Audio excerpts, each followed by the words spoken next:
आज ये सेशन आपका जो exposure toward JEE Main preparation है वो ये बढ़ाने वाला है। मैं हमेशा कहता हूं जितना क्लियर आपको टारगेट दिखता है ना उतना ही आप डायरेक्शन में चलते हो, वरना आप डायरेक्शनलेस हो जाओगे। तो आज ये सेशन आपका एक्सपोजर टूवर्ड एनआईटीज बढ़ाने वाला है। इसी के साथ एक बार चैट में हैशटैग चकदे हो जाए और मैंने कहा शेरा फिर शुरू कर रहे हैं आज का सेशन और एनआईटीज के बारे में सब चीर फाड़ करेंगे, कट ऑफ देखेंगे, रैंक्स एंड मार्क्स दोनों for each and every branch.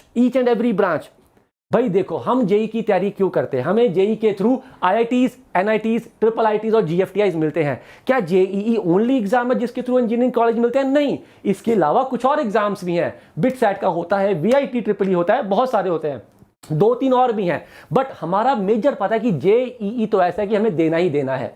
तो हमें पता है सबसे पहले जेई मेन दिया जाता है जिसके बेस पर आपको ये सारे कॉलेजेस मिलते हैं डिपेंडिंग अपॉन आपका रैंक क्या आया है।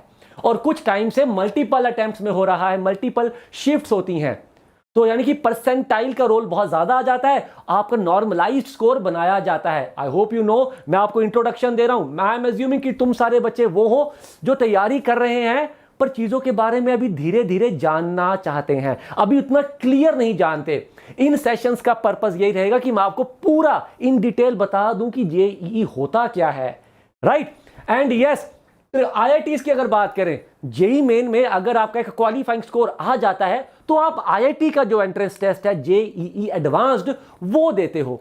वेल, जानना जरूरी है, ये तो बहुत ही जरूरी है। तो इसके बारे में क्वालिफाइंग मार्क्स मैं जरूर बताना चाहूंगा। आप जब जेई मेन देते हो ना, तो अगर पिछले 2 साल की बात करें, जेईई का cut off percentile of JEE Main का मतलब क्या होता है? अगर आपके इससे ज्यादा मार्क्स आएंगे तो आप जेई एडवांस के लिए एलिजिबल हैं, जेईई एडवांस दे पाएंगे, राइट? तो यहां मैंने पिछले 2 सालों के कट ऑफ लिख दिए हैं। आपको आइडिया होना चाहिए कि आपके कैटेगरी के हिसाब से आप जेई एडवांस के लिए क्वालिफाई कब करेंगे, कितने स्कोर, कितने परसेंटाइल पे आप क्वालिफाई करेंगे। कितनों को इसका पहला राज मालूम है जो मैं बताना शुरू किया है? क्योंकि मुझे देखो, तुम्हें सिर्फ पढ़ाना नहीं है, मुझे तुम्हें एक्सपोजर देना है, तुम्हें कंपटीशन के बारे में पहले पता होना चाहिए। कितनों को पता है कि जेईई एडवांस जो है वो अप्रॉक्सीमेटली कितने बच्चे देते हैं? जरा बताइए, अप्रॉक्सीमेटली कितने बच्चे जेईई एडवांस देते हैं? Let me just see in the chat, तुम्हें से कितने बच्चे सही बता रहे हैं? शाबाश। हाँ, करीबन 2.5 लाख के आसपास बच्चे। पर कुछ बच्चों ने बोला सर हमें पता है 1.5 लाख है। अप्रॉक्सीमेट फिगर जो है 2.5 लाख होता है जो बच्चे जेई एडवांस के लिए क्वालिफाई करते हैं, यानी कि जेई एडवांस दे सकते हैं, यानी कि इस कट ऑफ को वो क्लियर करते हैं। बट उनमें से मात्र 1.5 लाख बच्चे ही जेईई एडवांस का पेपर 1 पेपर 2 दोनों देते हैं।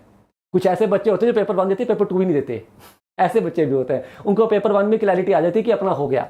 तो well, 1.5 lakh out of about 10 lakh बच्चे जो टोटल जिन्होंने जर्नी शुरू की थी अपनी जेई की, उनमें से 1.5 लाख बच्चे जेई एडवांस देते हैं। और उनमें से करीबन अप्रॉक्सीमेटली, अगर पिछले 1-2 साल के हिसाब से बोलूं, ये डाटा हर साल थोड़ा थोड़ा बढ़ाया जाता है या थोड़ा बहुत कम भी होता है कई बारी, करीबन 40,000 बच्चे जेई एडवांस को क्लियर कर लेते हैं, यानी कि उनका रैंक आ जाता है, राइट? और इनमें से फर्दर फिर टॉप 10,000 जो आप कह सकते हैं क्योंकि कोई आईआईटी मिल जाती है, और टॉप 3,000 कह सकते हो जिनको प्राइमरी 7 आईआईटीज में कुछ ना कुछ मिल जाता है। तो आईआईटी के बारे में एक हल्का सा ब्रीफ देना जरूरी है। भैया तुम्हारी तैयारी चल रही है, फाइनल टारगेट तो आईआईटी है, but now let us come back to JEE Main. आज का मुद्दा है एनआईटीज। तो चैट में बता दो एनआईटीज के बारे में इन डेप्थ जानने के लिए तैयार हो? शुरू किया जाए सेशन। एनआईटीज, भैया तुम्हारा primary target NIT, top NIT में जाना, कंप्यूटर साइंस लेना है, राइट? टॉप टारगेट यही होता है आईआईटी के बाद, आई एग्री, आईआईटी के बाद। तो चलो फिर आज एनआईटी का मुद्दा शुरू करते हैं। And I am telling you, तुम्हें तो पता ही है जो मैं बोलता हूं वो मैं करता हूं। अभी आईआईटी एनआईटीज का तुम्हें एक्सपोजर दे रहा हूं, धीरे धीरे तुम्हें ट्रिपल आईआईटीज का भी एक्सपोजर दूंगा कि व्हाट आर ट्रिपल आईआईटीज। क्या 25 की 25 ट्रिपल आईआईटीज बढ़िया होती हैं, या सर ये सारे के सारे 25 एक ही कैटेगरी के कॉलेज हैं, या इनमें फर्क होता है? जैसे 31 एनआईटीज हैं, ये सारी की सारी एक ही कैटेगरी के कॉलेज हैं, national institute of technology, right, जो कि सेंट्रली मैनेज होती हैं, राइट? क्या 25 की 25 ट्रिपल आईटी सेम होती है? नो, इनमें बहुत वैरायटी है, इनमें बहुत वैरायटी है। ये 25 की 25 आईटी कुछ, ट्रिपल आईटी कुछ और ही है। इसके बारे में आपको जल्द ही मैं एक्सपोजर दूंगा, पर आज बारी है एनआईटी की। तो क्योंकि मैं आपको कट ऑफ मार्क्स बताना चाहता हूं, कट ऑफ रैंक बताना चाहता हूं, तो सबसे पहले यह समझना जरूरी है कि आजकल पिछले 2-3 साल का ट्रेंड बोलूं तो मल्टीपल शिफ्ट्स में पेपर होते हैं। जेईई मेन का लास्ट ईयर 4 शिफ्ट हुए थे, 2022 में 2 शिफ्ट हुए थे। तो मल्टीपल शिफ्ट्स में पेपर होते हैं, जिस करके परसेंटाइल का यूज किया जाता है, उसको नॉर्मलाइज किया जाता है, जिसको कि एनटीए स्कोर कहा जाता है। उसके बेस पे फाइनल रैंक बनता है। तो क्योंकि डिफरेंट शिफ्ट्स होती हैं, तो डिफरेंट पेपर में डिफरेंट स्कोर्स पे सेम परसेंटाइल बनता है। तो अगर बात करें एनआईटीज में जाने के लिए आपको कितना स्कोर चाहिए, तो उसके लिए मुझे पहले समझना पड़ेगा कि कितने स्कोर पे क्या परसेंटाइल बना था डिफरेंट एग्जाम्स के बीच में। ये रे टॉप 10 एनआईटीज, या अगले 10 एनआईटीज, या अगले 11 एनआईटी मैंने आपके लिए ऑलमोस्ट रैंक के मुताबिक यहां पे रख दिए हैं। तो आपको पता ही है कि बेटा जी इससे पीछे तो हमको जाना नहीं है, बस यही है हमारा। कोशिश तो ऊपर किया, बट इससे पीछे नहीं जाना, हमें यहीं पे रहना है।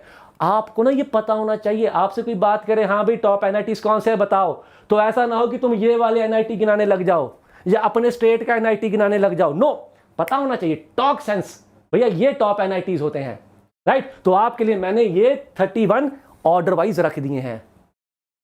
Now let us understand score versus percentile. तो मैं यहां पे आपको 1-2 शिफ्ट्स का कंपैरिजन करके बताऊंगा कि देखो क्या क्या होता है। पहले इससे फेमिलियर होना बहुत जरूरी है आप लोगों के लिए जिन्होंने अगले साल जेईई देना है, कि कितने स्कोर पे क्या परसेंटाइल बनता है, क्या वो यूनिफॉर्म होता है या उसमें वेरिएशन होती है। जैसे कि देखूं, अगर लास्ट ईयर फेब में जो जेईई मेन हुआ था, 1 2 3 4 5 6 फेब में 6 पेपर लिए गए थे। एक बच्चे ने 6 पेपर नहीं दिए थे, राइट। जो टोटल बच्चे थे उनको 6 हिस्सों में तोड़ा गया, उन्होंने अलग अलग पेपर दिए थे। तो this was first attempt of, first shift कह लो या first attempt of JEE main 2021, जहां पे टोटल बच्चों को 6 हिस्सों में तोड़कर अलग अलग पेपर दिया गया था। पेपर जो अलग अलग दिया गया था उसमें कितना फर्क हो सकता है, देखिए 99 परसेंटाइल की अगर बात करें, तो जहां पे इस एग्जाम में 220 मार्क्स पे 99 परसेंटाइल बना था, वहीं इस एग्जाम में 184 पे 99 परसेंटाइल बना, इस एग्जाम में 175 परसेंटाइल। डिफरेंट शिफ्ट्स में डिफरेंट बच्चे बैठते हैं और डिफरेंट शिफ्ट्स में अलग अलग पेपर आते हैं। अब यहां पे बहुत कम नंबर पे 99 परसेंटाइल बना और यहां पे बहुत ज्यादा नंबर पे 99 परसेंटाइल बना। इसका मतलब आप क्या इंटरप्रेट करेंगे? नंबर 1, मोस्ट लाइकली ये पेपर टफ रहा होगा, मोस्ट लाइकली पेपर टफ रहा होगा। नंबर 2, ये भी पॉसिबिलिटी है कि out of the complete lot जो बच्चे यहां पे आए थे, शायद वो उतना स्कोर कर नहीं पाए। अरे मान लो 10 बच्चे हैं, 4 बहुत शार्प, 4 एवरेज और 2 बहुत स्लो। तो अगर एक शिफ्ट में वो स्लो वाले बच्चे चले गए, तो बेटा ये तो परसेंटाइल है। भैया तुमसे नीचे कितने, तुमसे ऊपर कितने, ये देखता है। तुम्हारे मार्क्स का कोई एब्सोल्यूट क्राइटेरिया नहीं है। तो यहां पे लो नंबर पे भी हाई परसेंटाइल आएगा। समझ गए क्राइटेरिया, अंडरस्टैंडिंग समझ गए? तो यानी कि मुझे यह पहले क्लियर होना चाहिए कि मेरा जो एग्जाम है वो डिफरेंट शिफ्ट्स में होता है। मेरा एग्जाम किस दिन आएगा मुझे नहीं पता, हो सकता है यहां पे आ जाए, हो सकता है मेरा एग्जाम यहां पे आ जाए। बट यस, एक एवरेजिंग जरूर देखनी जरूरी है। अगर एवरेज देखोगे तो करीबन 200 मार्क्स पे आप कह सकते हैं, इन सबका एवरेज 200 है, कि 99 परसेंटाइल आया था। तो अगर मैं ऐसा बच्चा हूं जो 99 परसेंटाइल प्लस टारगेट करता हूं, ब्रॉडली बताऊं तो 99 percentile corresponds to about 10 lakh, 9 to 10 lakh of your rank, sorry 9 to 10,000 of your rank. Total बच्चे जो अपीयर होते हैं जेईई मेन के एग्जाम में करीबन 9 से 10 लाख के बीच में रहते हैं यूनिक बच्चे। तो अगर आप देखें तो 1 परसेंटाइल जो हो गया वो 10,000 के आसपास हो गया, 9 से 10,000 के आसपास। तो 99 परसेंटाइल यानी कि ऑल इंडिया रैंक अबाउट 9 से 10,000 के बीच में 200 मार्क्स पे आता है। ये आपको पता होना चाहिए, ये एवरेजिंग है। और ये डाटा बहुत वेरी करता है हर एक ब्रैकेट में, हर एक ब्रैकेट में। देखो एक बार 95 परसेंटाइल पे नजर मारो, जरा 95 परसेंटाइल पे नजर मारो। 147 पर 95 परसेंटाइल और इधर 117 नंबर पे 95 परसेंटाइल, 112 नंबर पे 95 परसेंटाइल। आइडिया लग रहा है? आइडिया लग रहा है? हेमंत देखेंगे बेटा, टाइम की कमी है और कोई बात नहीं। और अगर लास्ट पे आ जाए 99 परसेंटाइल के बाद 90 परसेंटाइल पे आ जाए, 90 परसेंटाइल बोले तो ब्रॉडली ऑल इंडिया रैंक 90,000 से 1 लाख के आसपास। तो कितने मार्क्स पे बनता है? तो जो बच्चे इस रेंज में हैं उनको समझ लेना चाहिए कि अगर उन्होंने अपने आप को इंप्रूव नहीं किया, वो इसी लेवल पे चलते गए, प्रेपरेशन में उन्होंने कुछ चेंजेस नहीं किए, भैया अगर मैं अपने इनपुट चेंज नहीं करूंगा मेरा आउटपुट चेंज हो ही नहीं सकता। भगवान आके तथास्तु नहीं बोलने वाले। तो अगर मैं अपने इनपुट में चेंज नहीं करूंगा, मैं ज्यादा पढ़ना शुरू नहीं करूंगा, मैं तरीके से पढ़ना शुरू नहीं करूंगा, मैं कोई प्रॉपर प्लान को फॉलो नहीं करूंगा, तो बेटा जी आप एक्सपेक्ट करिए you will be ending up securing about 1 lakh plus rank. Similar data अगर मैं आपको इसी जेई मेन के अगले शिफ्ट की बात करूं, यानी कि फेब के बाद अगला सेशन मार्च में हुआ था, यहां थोड़ी थोड़ी चेंजेस हो गई, थोड़ी थोड़ी चेंजेस। अब मैं एवरेज की बात करूंगा, सिर्फ एवरेज की बात करेंगे, जहां इसमें 200 एवरेज पे 99 परसेंटाइल बना, इस अगले पेपर में 205 एवरेज पे 99 परसेंटाइल बना। इस एग्जाम में 90 परसेंटाइल 107 पे बन रहा था एवरेज, और पिछले में अगर बात करें तो 97 पे बन रहा था। यानी कि डिफरेंट सेशंस का अगर एवरेज भी देखें तो थोड़ा थोड़ा वेरी वो करता है, थोड़ा थोड़ा वेरी करता है, बट मोर और लेस पास रहता है, मोर और लेस पास रहता है। 205 और 200 टाइप का चीज, राइट।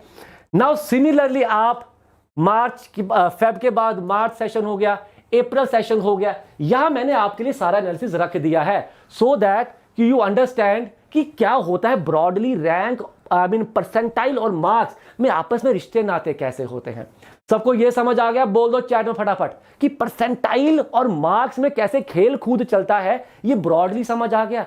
आपको समझ आ गया कि आपका एग्जाम किस दिन आने वाला है, आपको नहीं पता होगा इनिशियली। आपका एग्जाम इजी आने वाला है या फिर टफ आने वाला है, ये आपको नहीं पता होगा। आपके एग्जाम में हाई वेटेज टॉपिक आने वाले हैं या लो वेटेज टॉपिक आने वाले हैं, आपको नहीं पता होगा, आपको नहीं पता होगा।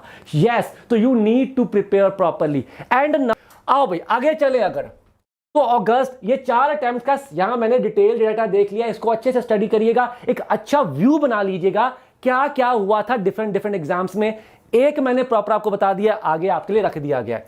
मुद्दा तो बेटा अब ये है कि यार मुझे एनआईटीज में जाना है, तो उसके बारे में पहले ये पता होना चाहिए कि कोटा क्या क्या होते हैं, और फिर मुझे कट ऑफ्स पता होने चाहिए। देखो ब्रॉडली आप जब जेई मेन अपना कहते हैं 12th की तैयारी खत्म कर दोगे, जेई मेन दे दोगे, तो उसके बाद एक जोसा नामक काउंसलिंग आएगी। जोसा क्या है? काउंसलिंग कंडक्ट करती है बॉडी ये, जो आपको सीट अलॉटमेंट करेगी कि आपको कौन से कॉलेज में क्या मिलेगा। उसके लिए आपको अपनी प्रेफरेंस भरनी होती है, और वो प्रेफरेंस आप अपने रैंक और कोटा के बेस पे भरते हैं। बहुत ब्रॉड बता देता हूं, एक होता है होम स्टेट कोटा, यानी कि आपकी स्टेट की एनआईटी के लिए, और एक ओपन यानी कि आप किसी और स्टेट की एनआईटी में एडमिशन लेना चाहते हैं। कैटेगरी में आपको ये पता है। एंड देन जेंडर में या तो जेंडर न्यूट्रल होता है या फीमेल ओनली, यहां पे भी सर्टेनली एक एडवांटेज मिलता है, फीमेल ओनली में आपको कोटा मिलता है। Okay, now as this session is not about counseling but this session is certainly about your exposure, तो आपको ये पता होना चाहिए जोसा जो कि आपकी काउंसलिंग बॉडी है, ये टोटल ऑलमोस्ट हर साल 6 राउंड्स ऑफ अलॉटमेंट करती है। यानी कि आप अपनी प्रेफरेंस भर देंगे, जोसा पहला राउंड अलॉटमेंट करेगा, टॉप प्रायोरिटी से चलना शुरू होगा, आपके रैंक पे आपको जो बेस्ट मिल पा रहा है वो आपको अलॉट हो जाएगा। देन एक कुछ टाइम के बाद सेकंड राउंड ऑफ काउंसलिंग होगा, यानी कि आपको जो मिला था वो आपके पास है, और फिर से ऊपर से चलना शुरू होगा। सेकंड राउंड में इससे बेटर मिलता है। क्यों? क्योंकि यार कई बच्चों को पहले जिस कॉलेज में एडमिशन मिल रहा होता है वो उसको छोड़ देते हैं और दूसरे कॉलेज में चले जाते हैं, जिस करके कई बार ये खाली हो जाता है। कई बार बच्चे बिगिनिंग में एनआईटी टॉप ले लेते हैं, पर बाद में उनका एडवांस में अच्छा रैंक आने की वजह से वो आईआईटी में चले जाते हैं, सीट खाली हो जाती है। सीट खाली हुई है तो नीचे वाले बच्चे को ये मिल जाता है, तो चीजें उठ जाती हैं। तो जोसा टोटल 6 राउंड्स ऑफ अलॉटमेंट करता है। ये सारे के सारे राउंड जो हैं आपका जो कॉमन रैंक लिस्ट है, यानी कि CRL है, जो आपका ओपन मतलब open without any constraint open जो रैंक आया है ना, उसके बेस पे अलॉटमेंट होती है। नो डाउट इसमें कोटा लगता है, बट आपका जो रैंक यूज किया जाता है वो CRL यूज किया जाता है। जब 6 के 6 राउंड हो जाते हैं, जोसा कहता है मेरा काम खत्म हो गया भाई, अब मैंने काम कर लिया। अब कॉलेज सामने आते हैं, भाई मेरी ना कुछ सीटें खाली रह गई हैं, मेरे को भरनी है। बच्चों ने प्रायोरिटी भरी नहीं थी, मेरी सीट खाली रह गई। अब ये कॉलेज कहते हैं भैया मेरे को भी नहीं सीट भरनी है। अब तुम अगर और राउंड नहीं कर रहे, कुछ तो करो। तो फिर सामने आता है CSAB, जिसे हम कहते हैं ओपन राउंड। ध्यान से समझ लो, तुम्हारे बड़े काम की है, ओपन राउंड होता है। तो इसमें क्या होता है, मतलब आम भाषा में बताऊं, कॉलेज वाला कहता हाँ भाई 500 रैंक 500 रैंक 500 रैंक 500 रैंक, कोई नहीं आ रहा। 600 रैंक 600 रैंक 600 रैंक 600 रैंक, कोई नहीं आ रहा। 700 रैंक 700 रैंक, अरे आ गया, आ जा बेटा ले ले admission. This is called open rank. बिल्कुल आम भाषा में बता रहा हूं, दिस इज कॉल्ड CSAB, जो कि ओपन राउंड होता है। प्राइमरीली इसका पर्पस होता है सीट्स को फिल करना। और CSAB में आपका कैटेगरी रैंक यूज होता है। बाय द वे आपको आपकी इन्फो के लिए बता दूं, यहां पे आप जब अप्लाई करेंगे तो आपका कैटेगरी में जो रैंक आया वो बताएंगे। यहां पे आप अप्लाई अपने CRL से करते हैं, कोटा आपको यही मिलता है, बट रैंक ये यूज होता है। तो ये आपको ब्रॉडली चीजें पता होनी चाहिए जोसा और CSAB के बारे में। अब आज का मेन मुद्दा, अब मेरे को लगता है कि तुम काबिल बने हो NITs के कट ऑफ के बारे में जानने के लिए। You have now earned it. अब देखो बेटा, JEE main 2021 and 2020 cut offs, certainly अभी 2022 का तो होना है अलॉटमेंट, है ना, अभी तो काउंसलिंग्स चलेंगी। तो यहां पे 2020 और 2021 का डाटा रखा है। जो पहली टॉप 10 NITs हैं उनका मैंने दोनों का डिटेल डाटा रखा है। अगली सारी मैं आपको लिस्ट प्रोवाइड कर दूंगा, इसी में है। अब एक एक दिखाएंगे तो 31 NITs देखने का सेंस नहीं बनता। हाँ सर। दूसरा, यहां मैंने जो कट ऑफ्स रखे हैं वो जनरल कैटेगरी के हिसाब से रखे हैं। सर्टेनली अगर एक एक कैटेगरी रखेंगे तो बहुत टाइम लग जाएगा, पर सर मेरी कैटेगरी तो ये है, ये है। देखो यार, कहीं ना कहीं यहां से एक ब्रॉड आइडिया लग जाएगा आपको, बट मैं कहूं कि इसका और इसका सेम कट ऑफ होता है, नहीं, बहुत फर्क होता है। तो मैंने आपके लिए डिस्क्रिप्शन में एक लिंक दे दिया है, उस पे जाके आप अपना कैटेगरी वाइज भी कट ऑफ देख सकते हैं। ठीक, हैप्पी। तो हम बात करते हैं भी जनरल की, क्योंकि इतने सारे में जाएंगे तो फिर तो सेशन बेटा 4-5 घंटे चल जाएगा। तो अगर कट ऑफ की बात करें, सबसे पहले तिरुचि, दिस इज द, मैंने ऑर्डर में रखा है नॉर्मली, सर्टनली हर एक ब्रांच का तो नहीं। जैसे कंप्यूटर साइंस पहले कहां भर जाती है उसको मैंने नंबर 1 पे रख लिया है, देन नंबर 2 पे रखा जो बाद में भरती है, उस हिसाब से ऑर्डर कर दिया इसको कैटेगराइज। तो top NIT in India is NIT Tiruchi. अगर 2021 की बात करें, यहां पे एक पैटर्न ऑब्जर्व करना, अगर 2021 की बात करें तो 714 रैंक पे 6 राउंड खत्म होने के बाद, मैं जोसा की बात कर रहा हूं, यहां पे जोसा के लास्ट तक जाके जो क्लोजिंग आई है वो मेंशन की गई है, CSAB को नहीं लिया गया है। तो जोसा के सब काउंसलिंग खत्म होने पर 700 रैंक पे जाके कंप्यूटर साइंस बंद हो गया था, उसके पीछे कंप्यूटर साइंस नहीं मिला था। ये रैंक ऑलमोस्ट 285 के अराउंड जाके बनता है। अब आप समझते हैं, जब मैं कह रहा हूं ऑलमोस्ट, उसका रीजन आप जानते हैं, क्योंकि आपने समझ लिया है पैटर्न। सिमिलरली अगर इलेक्ट्रॉनिक्स कम्युनिकेशन की बात करें तो 3000 पे बंद हुआ, तो जो कि 266 नंबर पे जाके बना था। ब्रॉड अगर बात करूं, देखो ये तो आपकी टॉप ब्रांच हो गई, ये हो गई कि वो ब्रांचेस जिसको हम अच्छा ही मानते हैं, बुरा नहीं कह सकते। These are primary branches. तो अगर बात करें कि NIT तिरुचि में आपको अच्छी जगह पे जाना है तो आप लेके चलिए कि ऑलमोस्ट अंडर 10,000 रैंक आपको लेना पड़ेगा, यानी कि ऑलमोस्ट 212 के करीब आपको मार्क्स टारगेट करने पड़ेंगे। डिटेल मैंने हर एक ब्रांच की दी है, टेंशन नहीं लेनी। यही डाटा 2020 में कैसा था इसे देखते हैं, शायद इंटरेस्टिंग निकले। अगर 2020 की बात करें, कंप्यूटर साइंस 781 पे भर गया था, 2020 पे 781 पे भरा और उसके अगले साल 714 पे भर गया, यानी कि कंप्यूटर साइंस की डिमांड और बढ़ गई और तिरुचि की प्रेफरेंस और बढ़ गई। यानी कि ऐसे कुछ बच्चे थे जो पहले थोड़ा बहुत तिरुचि को छोड़ के किसी IIT में चले जाते थे, क्योंकि उनको थोड़ा 4th 5th IIT में एक डिसेंट ब्रांच मिल रही थी।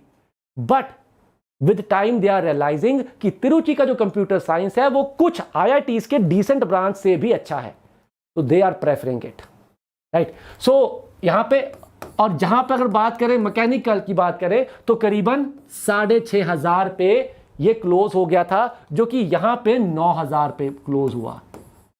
तो देख रहे हो मैकेनिकल 2021 में थोड़ा पीछे चला गया, वहीं कंप्यूटर साइंस थोड़ा ऊपर चला गया। इस पैटर्न को ऑब्जर्व करिए, this will give you exposure about different branches का कैसे बिहेव चल रहा है, कैसे ट्रेंड चल रहा है डिफरेंट कॉलेजेस में।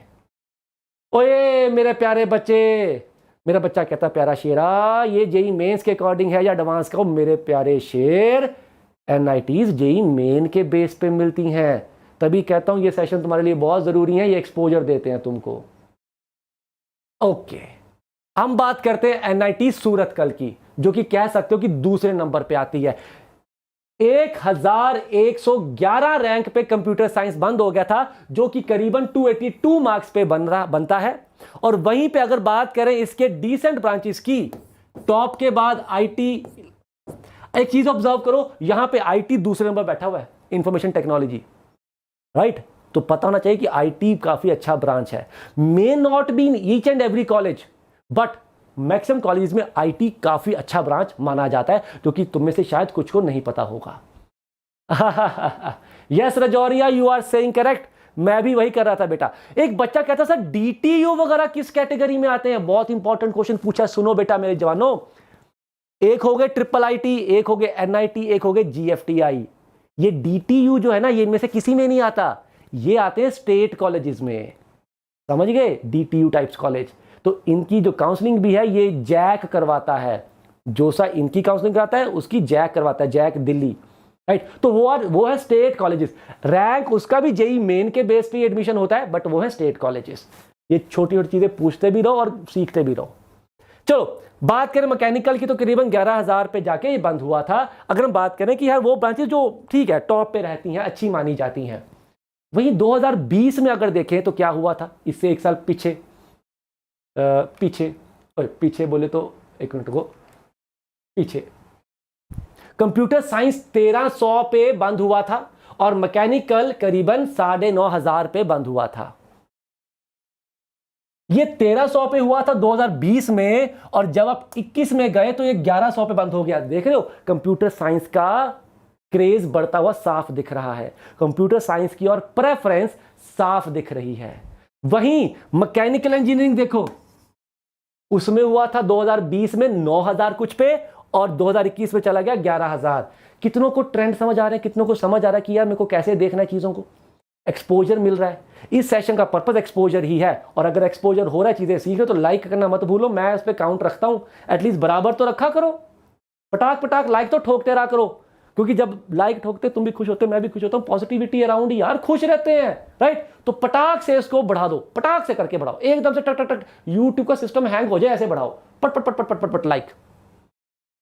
तो यहां पे करस्पॉन्डिंग मार्क्स लिखे गए हैं। तो जो यार सबसे पहला आपको ब्रीफ दिमाग में रखना है, मैं पहले बता दूं, जो आपको सबसे पहला ब्रीफ दिमाग में रखना है वो है कि कितने मार्क्स पे मेरा क्या परसेंटाइल बनता है। उसके लिए मैं बता रहा हूं, इसको रट जाओ, इसको रट जाओ।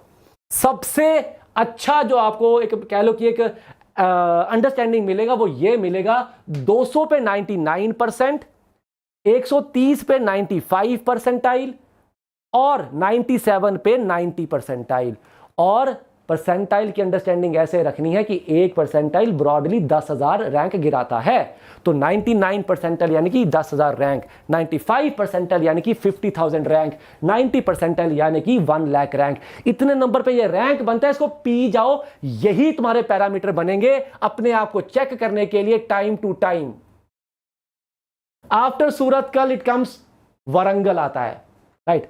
बिल्कुल, वेरी गुड। एक बच्चे ने बहुत अच्छा डाउट पूछा है, मैं इसके बाद बताऊंगा ईडब्ल्यूएस का क्या फंडा होता है। वारंगल की बात करें तो कंप्यूटर साइंस जवानों 1520 पे बंद हो गया था, और ये रैंक करीबन 280 278 के आसपास बनता है, राइट? वहीं पे अगर हम आ जाए मैकेनिकल, ये बंद हुआ था 12,000 12,500 पे, जो कि करीबन 195 मार्क्स पे बनता है, राइट? तो बेटा जी ये मैंने मेजर आइडिया ले लिया, देखो दिया मैंने सारा हुआ है, पर मैं 2 माइलस्टोन आपको बता रहा हूं, एक टॉप, एक वो जगह जहां पे जाके कह सकते कि मैंने अच्छी ब्रांच ले ली थी। ओके, वही 2020 में देखें, अगर 2020 में कंप्यूटर साइंस 1540 पे बंद हुआ था और 21 में 1520, ऑलमोस्ट सिमिलर रहा, ऑलमोस्ट सिमिलर। 2020 में मैकेनिकल 10,000 पे बंद हुआ था और 2021 में 12,000। फिर से देख रहे हो, जो नीचे की ब्रांचेज हैं उसका प्रेफरेंस थोड़ा कम होता दिख रहा है। धीरे धीरे बच्चे ये प्रेफर करने लग जाते हैं कि यार अगर मुझे यहां पे एक डिसेंट सी ब्रांच मिल रही है और मुझे आईआईटी में एक पीछे की ब्रांच मिल रही है, then why not to go for IIT? Do you agree? Understand that IIT has better exposure. Maybe मेरी ब्रांच नीचे हो गई, बट जब मुझे कंप्यूटर साइंस नहीं मिल रही है तो कहीं ना कहीं हर कोई बताता है कि यार या तो कंप्यूटर साइंस होता है या नॉन कंप्यूटर साइंस होता है। तो अगर नॉन कंप्यूटर साइंस है तो go for better exposure, go for better brand, go for better college, because वहां आपको ज्यादा अपॉर्चुनिटी मिलने वाली है। तो ये आपको फंडामेंटल यहां से समझना चाहिए। और इसी के साथ कंटिन्यू करें आगे। रूरकेला बताने से पहले मैं ईडब्ल्यूएस के बारे में बात करना चाहूंगा। ईडब्ल्यूएस होता है इकोनॉमिकल वीकर सेक्शन, जिसका कि आपको एक सर्टिफिकेट बना के अप्लाई करना पड़ता है, तो ही आप इस कैटेगरी के अंडर सीट अप्लाई, मतलब क्या कहते हैं, आप अपने काउंसलिंग के लिए अप्लाई करेंगे। कितना का फर्क आता है ब्रॉडली बता देता हूं, ब्रॉड से बताता हूं। करीबन 60% ऑफ रैंक का फर्क आ जाता है। अब मतलब सर 60 मतलब यानी कि आप ऐसा समझिए, जो सीट आपको क्या कहते हैं जनरल में 200 नंबर के आसपास मिल रही होगी, ईडब्ल्यूएस में वही सीट करीबन 130-40 के आसपास मिल जाती है। मतलब 60% कहना एग्जैक्टली सही नहीं होगा, almost 60 to 70% of marks. General के अगर इतने पे सीट मिलती है तो क्या कहते हैं इकोनॉमिकल में इसी का अबाउट 60-70% पे वो सीट मिल जाती है। इतना ब्रॉड आइडिया आपको दिमाग में रखना है। आइडिया क्लियर हो गया? सॉरी, मैंने मार्क्स बोले या रैंक बोला? मैंने क्या बताया, मार्क्स या रैंक? मैंने मार्क्स बोला, रैंक बोला? रैंक बोलना था एक्चुअली, मेरे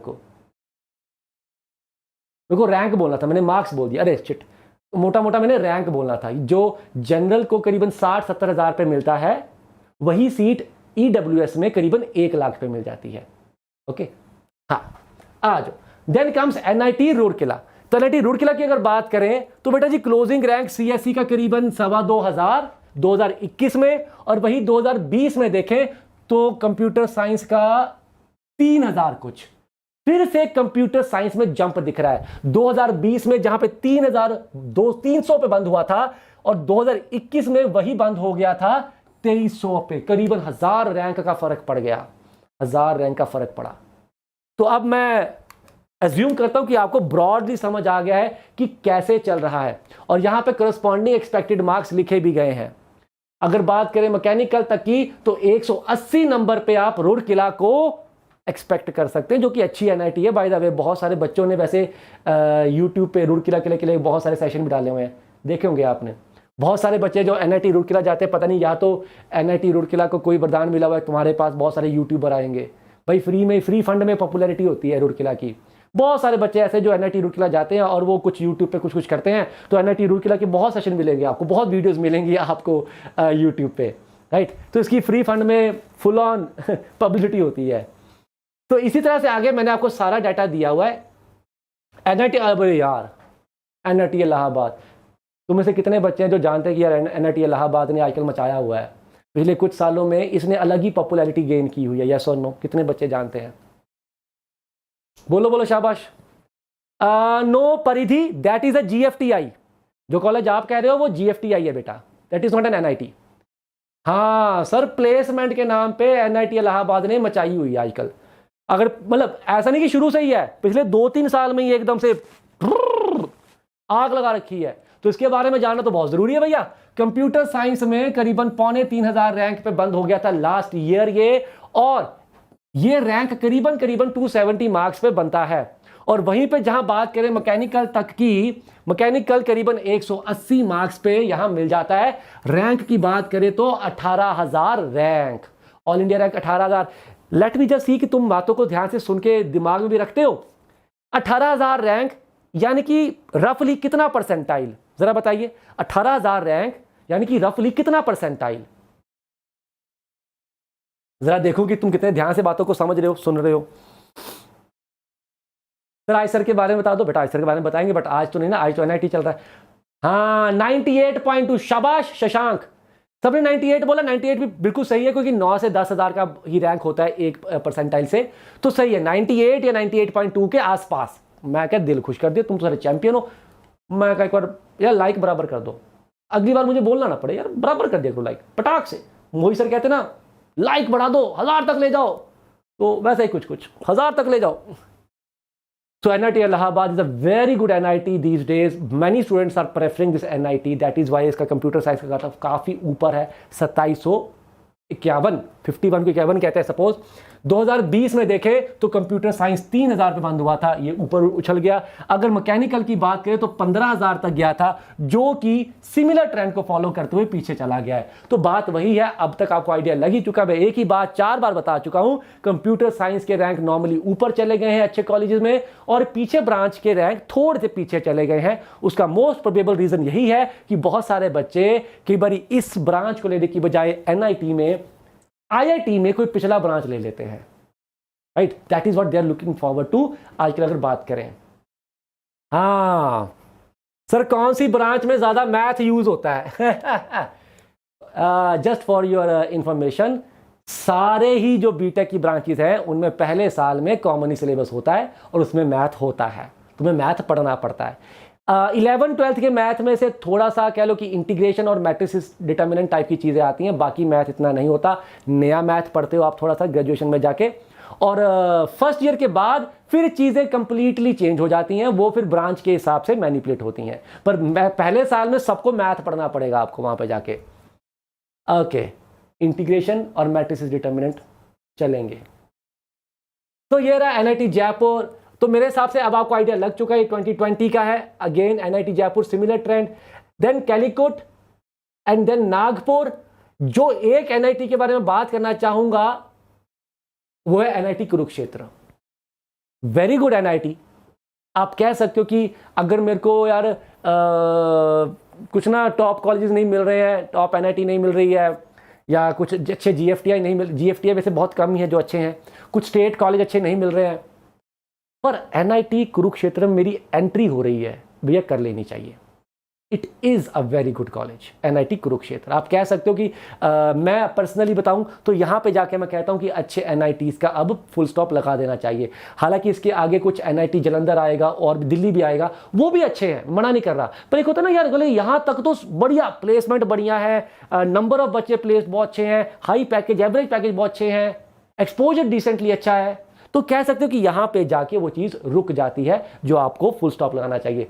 बुरी NIT बेटा से कैसे बोल सकते हैं ना, ऐसे नहीं बोलूंगा कि ये अच्छी अगली बुरी है। इट इज़ लाइक ये टॉप 10 के आगे फिर थोड़ा थोड़ा कम होना शुरू हो जाता है। NIT दिल्ली है, अच्छी NIT है, बट अभी वो ग्रो कर रही है, अभी उस लेवल पे नहीं आई, उस मुकाम पे नहीं आई। हो सकता है 2 साल बाद मैं यही सेशन लूँ और NIT दिल्ली को इसके ऊपर रख दूँ और बोलूँ भैया ये तो अच्छा कॉलेज है, मिस मत करो।